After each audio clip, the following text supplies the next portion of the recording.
அவரும் சிறு வயது தான். வந்த உடனே என்னை பார்த்துக்கிட்டாரு, ஓ மூஞ்சி வச்சுட்டு இங்கே நிற்காத, அப்படி போயா அப்படின்னாரு. நான் திரும்பின உடனே அழுதுட்டேன். அப்போ ஷார்ட் ஃபிலிமில் 5000 கொடுக்குறாங்க நாளைய கிணறுல. அப்போ அட்லி தம்பிகிட்ட போய் கேட்ட, தம்பி ஷார்ட் ஃபிலிமே ஒரு 5000 கொடுக்குறாங்களே, நீங்கள் ஒரு 3500 தரீங்களே அப்படின்னு. அவர் சிரிச்சுட்டு ஒரு 500 போட்டு கொடுங்க, 3000 கொடுத்தாங்க. அப்புறம் 500 போட்டு கொடுத்தாரு. அனைவருக்கும் வணக்கம். என்னை இந்த திரைப்படத்துறைக்கு கைபிடித்து அழைத்து வந்த என்னுடைய குருநாதர் ஸ்டில்ஸ் ரவி அவர்களுக்கு என் முதல் வணக்கம். வழக்கமாக நான் இப்படித்தான் என்னுடைய பேச்சை ஆரம்பிப்பேன். இளன் மகன் தந்தை காற்றும் உதவி இவன் தந்தை என்னோற்றான் கொல்லணும் சொல், இது வள்ளுவருடைய வாய்மொழி. அதற்கு தகுந்தாப்போல என்னை உயர்த்திட்டார். இவனை பெறுறதுக்கு அப்பா அம்மா என்ன தவறு செஞ்சாங்களோ அப்படி நினைக்கணும், அது மாதிரி நினைக்க வச்சுருக்காரு. அதே நேரத்தில் அவருக்கு தேவையான நான் ஒரு தகப்பனாக இருந்து என்ன செஞ்சுருக்கேங்கிறத காட்டிலும் சிறு வயதிலேயே ஃபேன்சி ட்ரெஸ் காம்படிஷன்லாம் நிறையா கலந்துக்குவான். நான் அழைச்சிட்டு போவேன். அண்ணி ராமராஜனுடைய ஒய்ஃபு நளினி கூட என்னை கிண்டல் பண்ணுவாங்க, என்ன பாண்டியம்மா உன் ஆசையெல்லாம் இளன் மூலியமாக தீர்த்துக்கிறியா அப்படின்னு கேட்பாங்க. அப்படி போகும்போது ஒரு புத்தக கண்காட்சியில் வீர சிவாஜியாக இவர் கெட்டப்பில் போயிருந்தார். ஆனால் நான் இப்போ டிவிஎஸ் பெட்டியில் தான் அவனை அழைச்சிட்டு போவேன்.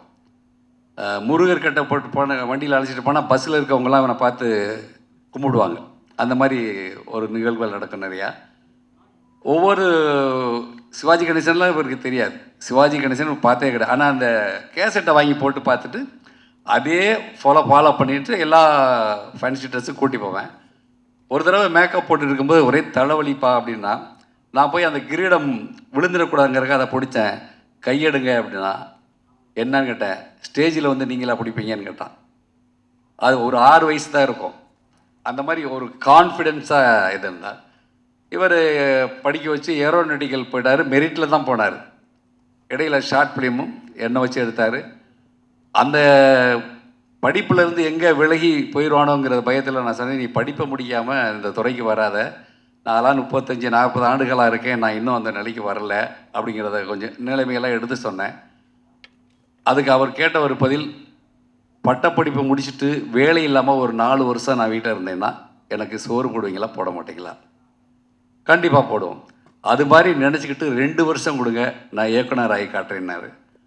2 வருஷம் இல்லை, 1 வருஷத்துலேயே ஆகி காட்டினார். இதை எதுக்கு சொல்லுவேன்னா, பெற்றோராக நம்ம தன்னுடைய பிள்ளைகளுக்கு அவருடைய விருப்பப்படி போகிறதுக்கான வாய்ப்பை கொடுக்கணும். நான் கொடுத்தேன், அவர் வந்தார். கொடுக்காம நம்மளுடைய இதுவே காட்டிகிட்டு இருந்தோம்னா அவர்களுக்கு அந்த வளர்ச்சியை தடை பண்ணிடுறோம் அப்படிங்கிற நிலையை வந்துடுவோங்கிறக்காகத்தான் நான் இதை சொல்கிறேன். இதை விட்டுட்டு நான் இந்த படத்தில் எங்கள் அப்பாவை இந்த மாதிரி ஒரு நிகழ்ச்சி நடந்தது அப்படிங்கிறத அவர் சொன்னதை, அது என்ன நடந்தது அந்த நிகழ்ச்சியை நான் விவரிக்க விரும்புகிறேன். நான் ஸ்டில்ஸ் ரவிட்ட உதவியாளராக இருக்கும்போது நான் ஸ்டில் ஃபோட்டோகிராஃபராக ஒரு திரைப்படத்துக்கு போயிருக்கேன். அங்கே இயக்குனருக்கு ப்ரொடக்ஷன் பர்சனல் அசிஸ்டண்ட்னு ஒருத்தர் இருப்பாங்க இயக்குனருக்கு. அவங்க தான் டீ காஃபியெல்லாம் கொடுப்பாங்க. எனக்கு என்னென்னா, இயக்குனர் எப்படி சொல்லித்தராரு, அந்த நடிகர் எப்படி நடிக்கிறாரு, நடிகர் எப்படி நடிக்கிறாரு, இயக்குனர் எப்படி நடிக்கிறாருன்னு பார்த்து கம்பேர் பண்ணுவேன். இவர் சொல்கிற மாதிரி அவர் நடிக்கலையே, அவர் வேறு மாதிரி நடிக்கிறாரு, நானாக இருந்தேன்னா இவர் சொல்கிற மாதிரியே நடிப்பேனேன்னு எனக்குள்ளேயே கற்பனை பண்ணிவிட்டு அதை பார்த்துக்கிட்டு இருந்தேன் ரொம்ப ஆர்வமாக. இந்த பையன் வந்தார். எனக்கும் இப்போ 24 வயசு தான், அவரும் சிறு வயது தான். வந்த உடனே என்னை பார்த்துக்கிட்டாரு, ஓ மூஞ்சி வச்சுட்டு இங்கே நிற்காத, அப்படி போயா அப்படின்னாரு. நான் திரும்பின உடனே அழுதுட்டேன். நான் கிராமத்துலேருந்து வந்த புதுசு, நம்ம மூஞ்சிக்கு என்ன, நானே பெரிய ஹீரோவாக நினச்சி தான் வந்திருக்கேன் மதுரையிலேருந்து. என்ன இப்படி சொல்லிட்டான்னா கிட்டத்தட்ட 1 மணி நேரம் நான் அழுதுருப்பேன். அப்படியே செட்டுக்குள்ளே போய் அங்கங்கே அழுதுட்டு கண்ணீரெல்லாம் தொடச்சிட்டு கண்ணாடியை பார்த்து நான் பேசுகிறேன், இந்த மூஞ்சியை நீ அசிங்கப்படுத்திட்டே, இந்த மூஞ்சி சினிமாவில் வரும், நான் நடிப்பேன், நான் திரையில் வருவேன், அதை பார்க்கறது கூட நீ இருக்க மாட்ட அப்படின்னு என்னுடைய கோபத்தை அங்கே வெளிப்படுத்தலை, அந்த கண்ணாடி முன்னாடி வெளிப்படுத்தினேன். அதை நான் மறந்துட்டு வந்துட்டு நேராக செட்டுக்குள்ளே வர்றேன். கிளாப் அடிக்கிற சவுண்டு கேட்குது. திரும்பி பார்த்தா மனதில் உறுதி வேண்டும் அந்த படம். அந்த பாரதியினுடைய அந்த வார்த்தை என் மனசில் ஆழமாக பதிஞ்சுது. மனதில் உறுதி வேண்டும். அதே உறுதியோடு நான் இருந்து, இயக்குனர் பாலச்சந்தர். இப்போ பாலச்சந்திரையா எப்படி நடிப்பு சொல்லி கொடுத்துருப்பாரு. அப்போ என்னுடைய ஆர்வம் வந்து இந்த இயக்குனர்லாம் நம்ம ஒரு சீன் கொடுத்தாலே போதுமேங்கிற அப்படிப்பட்ட காலங்களில் தான் நான் இருந்தேன். அப்படி தான் அந்த நிகழ்வு தான் நான் பல மேடைகளில் சொல்லியிருக்கேன். நான் நடிகனான பின்னாடி பல மேடைகளில் சொல்லியிருக்கேன். மற்றவர்களுக்கு உந்துதலாக இருக்கணுங்கிறதுக்காக. எல்லாருமே அவமானப்படுத்தியிருப்பாங்க, நான் மட்டும் இல்லை. நிறைய பெரிய நடிகர்கள் கூட என்கிட்ட சொல்லியிருக்காங்க, இந்த மாதிரி எனக்கு நடந்தது, இந்த மாதிரி உங்களுக்கு நடந்தது அப்படின்னு. அதனால் இலக்கை நோக்கி பயணிப்பவர் பலர், ஆனால் சென்றடைவர் சிலர் தான். எல்லாருமே சினிமாவை நோக்கி வர்றோம், எல்லாருமே ஒரு தொழில் அதிபர் ஆகணும்னு நினைக்கிறோம், இல்லை ஒரு டாக்டராக நினைக்கிறோம். பல பேர் அந்த இலக்கை நோக்கி போகிறோம். சென்றடைவர் ஏன் சிலர்னா கடைசி வரைக்கும் அந்த நோக்கத்திலிருந்து விலகாமல் இருக்கிறாங்களோ அவங்க தான் அந்த இடத்துக்கு வந்து சேர்றாங்க.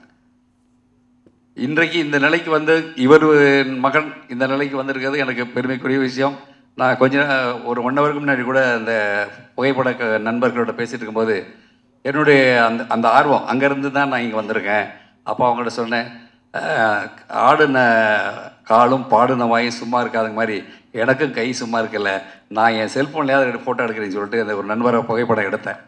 அதில் எனக்கு ஒரு திருப்தி. ஆனால் இந்த நிலைக்கு நான் வர்றதுக்கு காரணம் ஸ்டில்ஸ் ரவி அவர்கள் தான்.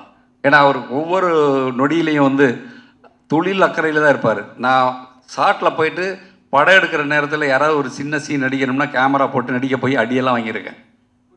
எங்கேயே ஆளுக்கு கேமரா ஸ்டாண்டில் இருக்க ஆளை கண்டானா, சார் அந்த பாரு சார் குடிம்பு போட்டு நிற்கிறோம் உங்களால் தான் சார் சொல்லுவாங்க. உடனே நான் போனேன்னு சொல்லுவார், நீ வேலைக்கு வேணாம் வீட்டுக்கு போ, நீ நடிக்கத்தானே வந்த.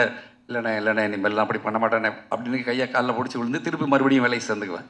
ஆனால் எனக்குள்ளே அந்த எண்ணங்கள் விட்டு போகலை, நடிக்கணுங்கிற எண்ணங்கள் இன்றைக்கு வரைக்கும். உனக்கு 1 லட்ச ரூபா தர்றேன், நீ இங்கே வந்து ஒரு வேலையை செய் அப்படின்னா 500 ரூபா கொடுக்குற நடிக்கிறதுக்கு தான் போய் வேண்டிய இந்த 1 லட்ச ரூபா வேணான்ட்டு போயிருக்கேன். அது மாதிரி நடந்திருக்கு. ராஜா ராணி படம் நடிக்கும் போது நான் ஃபோட்டோகிராஃபர், திருமணத்துக்கு ஆர்டர் எடுத்து வச்சுட்டேன். இங்கே வந்து ஏ வெங்கடேஷ் சார் வந்து மலேசியாவில் ஒரு படம் ஷூட்டிங், உனக்கு 75,000 ரூபா சம்பளம், நீ வானாரு. ஆனால் நான் வந்து ராஜாராணிங்கிற படத்தில் நடிக்க போகிறேண்ணே, அதில் ஒரு நல்ல கேரக்டர்ண்ணே, சத்யராஜ் கூடலாம் நடிக்கணும், நயன்தாரா கூடலாம் நடிக்க போகிறேண்ணே, அதனால் நான் வரலன்னாரு. என்னையா 75,000 ரூபா தரேன், நீ வரமாட்டேங்கிறேண்ணே. இல்லைண்ணே எனக்கு அதுதான் நோக்கம், வேணும்னா வர்றேன்.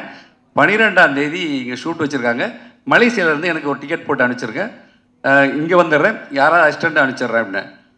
அது வேண்டாம், நான் எத்தனையோ ஃபோட்டோகிராஃபர் இருக்காங்க, இருந்தாலும் உன்னை எனக்கு பிடிக்கும் அதான் கூப்பிட்டுனாரு. அன்றைக்கி நான் அதை மறுத்து அந்த 75,000 ரூபா வேணான்னு போனேன். இங்கே அன்றைக்கி சம்பளம் வந்து 3,500 ரூபா கொடுத்தாங்க அந்த படத்தில். அப்போ ஷார்ட் ஃபிலிமில் 5,000 ரூபா கொடுக்குறாங்க நாளை இயக்குனரில்.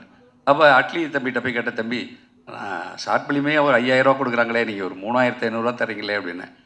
அவர் சிரிச்சுட்டு ஒரு 500 ரூபா போட்டு கொடுங்க, 3,000 ரூபா கொடுத்தாங்க, அப்புறம் 500 ரூபா போட்டு கொடுத்தாரு.